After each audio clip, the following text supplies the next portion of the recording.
Hello, listeners, and welcome to Sailing the East podcast. I'm Bela Musitz. And I'm Mike Wasserman. This is our podcast about sailing the east coast of the United States. In some episodes, we'll focus on passages and destinations. In other episodes, we'll talk about boats, equipment, and techniques. And when we come across an interesting person, we'll try to get them as a guest on the show. Now, what makes this podcast unusual is that only one of us sails. And that would be me, Bela. I've been sailing for over 30 years. Not across oceans, but on lakes and coastal cruising on the east coast of the United States.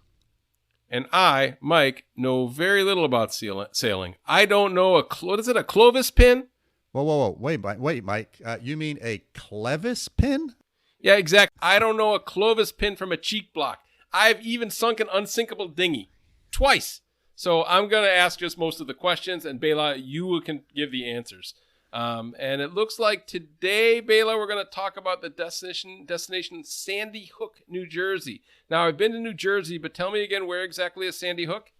Yeah, so Sandy Hook is really kind of neat. It's in the northern part of New Jersey. So it's almost the most northern coastal section of New Jersey. So it's just south of New York Harbor. And as the name suggests, it's a hook-shaped spit of land that projects out into Raritan Harbor. It's about 6 miles long. That's 10 kilometers for you metric folks. Thank you. Yes. And it sort of leaves New Jersey and sort of stretches out towards New York Harbor. And it's really covered with coastal woodlands, sand dunes. It's not very well developed. A lot of salt marshes and holly forest. And it's got lots of birds and wildlife, as you can imagine. So and it forms a very nice little protected anchorage, place to stay, that's protected from the Atlantic Ocean. So this kind of finger or spit of land, Sandy Hook, kind of projects out and then thus forms this nice little bay and harbor there. Wow, sounds like a nice place to stop, Bela. Now, if I remember my U.S. history from high school, which was a long time ago, I think I remember that Sandy Hook had some interesting history, doesn't it? Boy, it sure does. And they say it was originally discovered by none other than Captain Henry Hudson, which sort of makes sense because in order to discover the Hudson River, which is named after him, he would have had to basically sail by Sandy Hook. So maybe he stopped there and anchored for a day or two.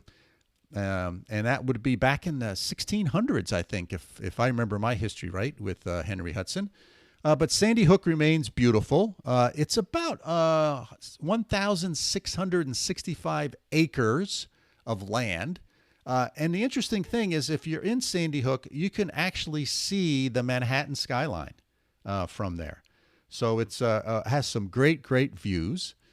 The other interesting fact about Sandy Hook is that it has the oldest surviving lighthouse in the United States. It was built in 1764. So it was actually built before the United States was formed. And it's still in use today. It played a role in various different wars. The British Army captured the lighthouse in 1776, and they held it until 1783.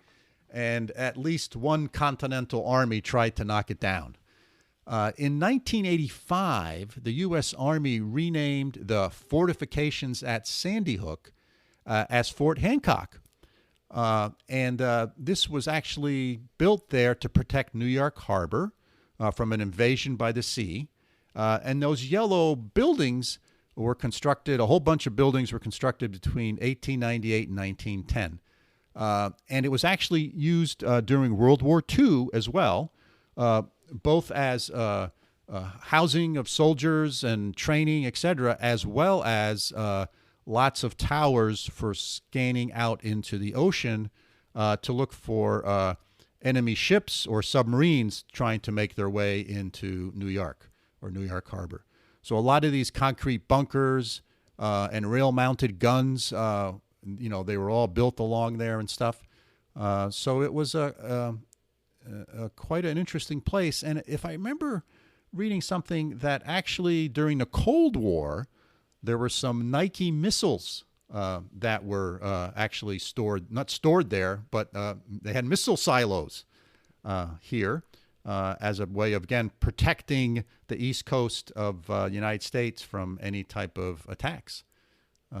Interesting. Yeah. I didn't know about the lighthouse. That's fascinating. I need to check that out. Can you still see some of these other structures when you sail there? Oh yeah. When you we anchored in just south of a Coast Guard station there, and you can see a lot of these buildings. You can certainly see the lighthouse. You can see some of the concrete bunkers. If you walk onto the Atlantic Ocean side, that's where they're predominantly are because they're sort of facing the ocean. On the bay side, which is where we were, there's just more, it looks like more residential buildings and types of things that you can see. But yeah, so there's a lot of good, interesting things to explore there. It's pretty uninhabited. Most of the stuff is accessible to walking around and exploring. So it's really kind of neat. And most of it is actually administered by the National Park Service. So it's protected, right? And it's a national park. So that always means you have pretty good access. There's the Coast Guard station there. And there's also a big, when we first pulled in there, I didn't know what this was, but there's this huge pier that comes out into Raritan Harbor. And so holy smokes, it comes really far out into the harbor. And I didn't know quite what it was. And then I looked it up on the chart, and it's still an active naval weapons station where big Navy ships can come in and pick up supplies and munitions because there's good access to roads, of course, as you can imagine, in New Jersey, and railroads, et cetera, because New Jersey and Newark are a big port. So this has great access to those types of stuff, and it's still used because I remember pulling in there and going, that looks like a military ship that was on one of the piers there, and I go, that's kind of weird. It's just not what I expected, right? Mm-hmm. And you look it up, and sure enough, there it is. So it's kind of cool. So there's a lot of good stuff to sort of explore and look at there. It's a nice place to anchor. It's really well protected from various different directions. There's also a ferry that comes through there to Sandy Hook from New York City. So actually, anchoring up around New York City and the Hudson River or out by the Statue of Liberty is kind of a pain. It's not very well protected. There's a lot of traffic.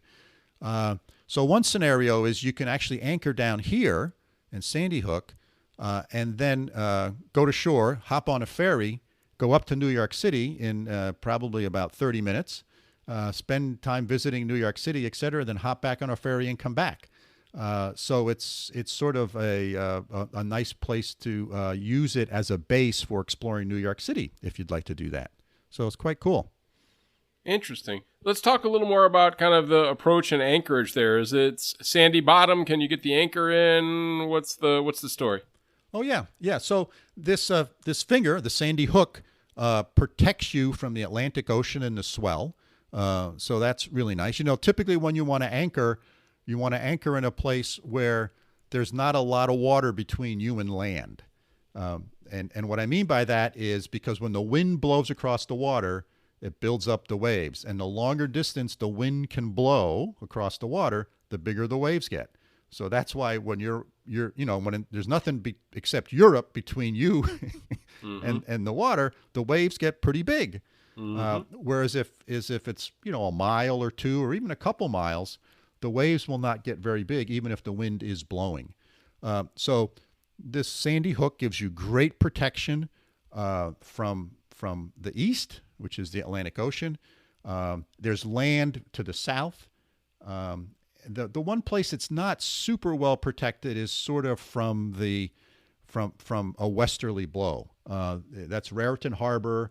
It's probably 5 to 10 miles of fetch there, as it's called. So fetch is the word we use, us mariners use to describe the amount of sort of water between you and land.